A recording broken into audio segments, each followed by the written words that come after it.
we are going to start with some news that came out the day of this recording concerning WWE, and that is that they are reportedly looking into legalized gambling on their product. According to CNBC, WWE is currently talking to state gambling officials in both Colorado, and Michigan concerning the legalization of gambling on WWE wrestling. WWE is trying to work with Ernst & Young, also known as EY, on a way to secure the match results in advance and not distribute them to wrestlers until hours before matches in an attempt to keep the match results from leaking.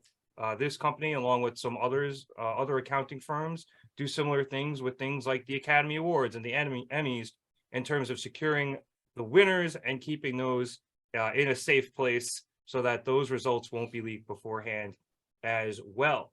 Now, I will like to also mention that gambling is currently legal in Great Britain on WWE. You can pretty much just bet straight up there, which is pretty crazy.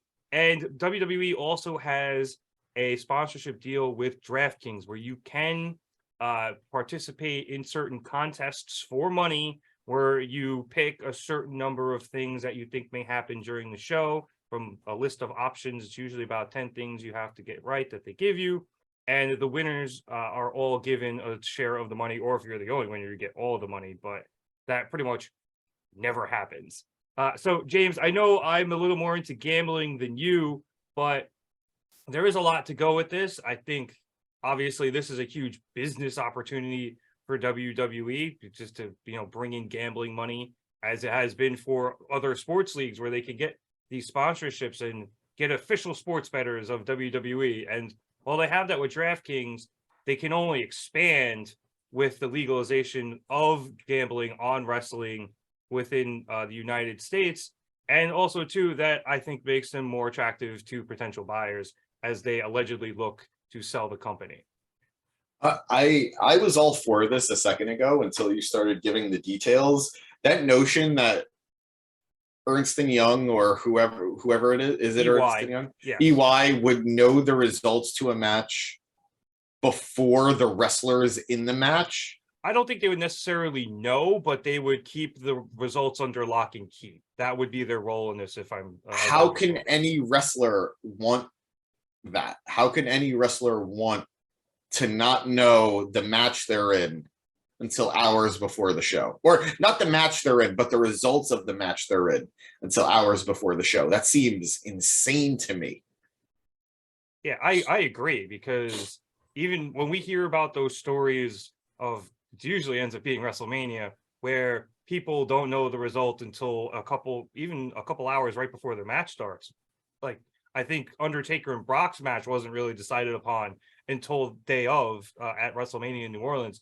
That would be A, insanely difficult, and B, if you're building a long feud, like anything with the bloodline, anything with Roman Reigns. Exactly. Can you imagine? Yeah, like you're, especially in the long term, you would think the wrestlers would want to know the end point should you tell a long form story, like with the bloodline, for example. That sounds so bizarre to me, so counterproductive to a healthy product. But I don't know. I as a fan, that notion of being able to bet on WWE seems fun, seems cool, seems exciting. And I get it from a business standpoint. It does make them a lot more appetizing or more appealing to investors, to buyers. But this, just from a creative standpoint, this sounds just awful. Yeah, and it's not only the wrestlers not knowing. Building out something long-term obviously has its risks now.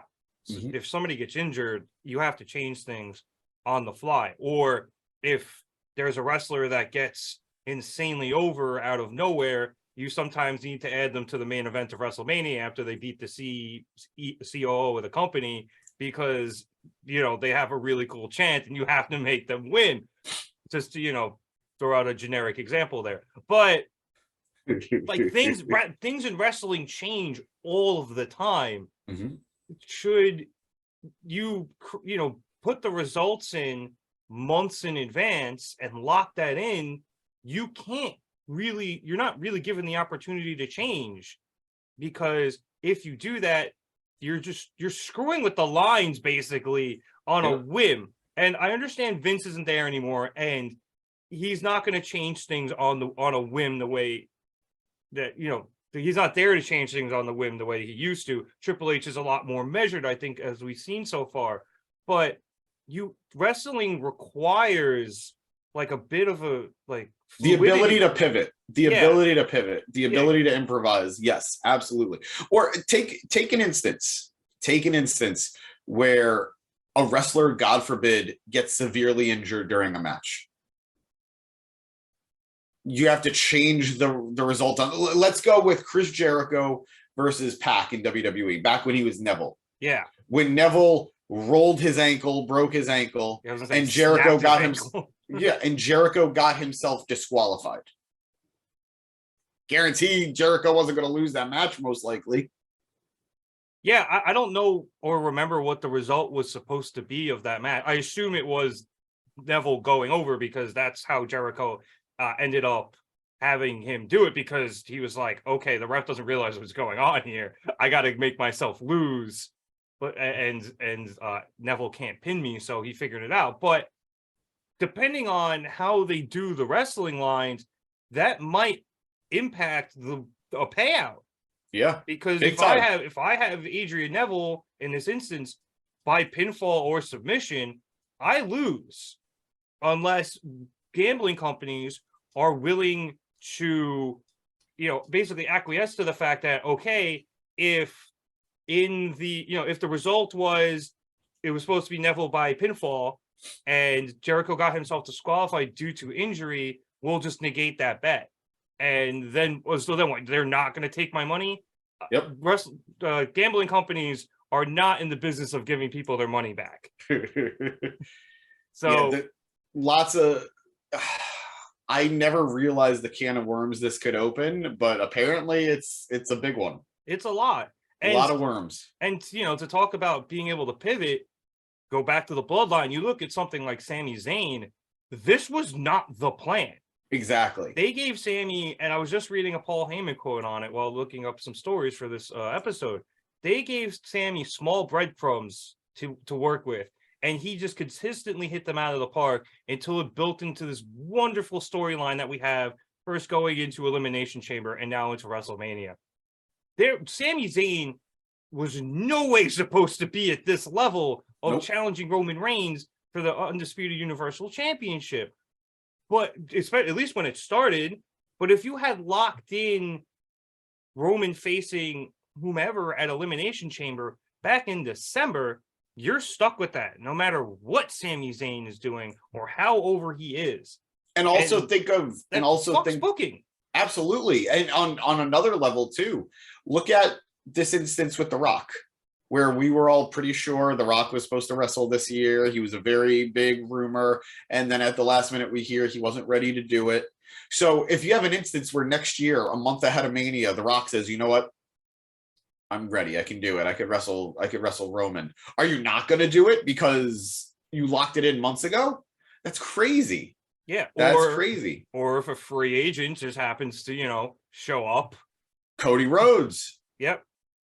Like you couldn't even taken bets on Seth Rollins last year because we didn't know who his opponent was. We all had an inkling it was Cody, but there was an opportunity it could have been somebody else. Yep. So granted, maybe they would have taken bets on who's Seth Rollins' opponent, but I don't think you're taking bets on does Seth Rollins win or does his opponent win, because those odds drastically shift depending on who his opponent is.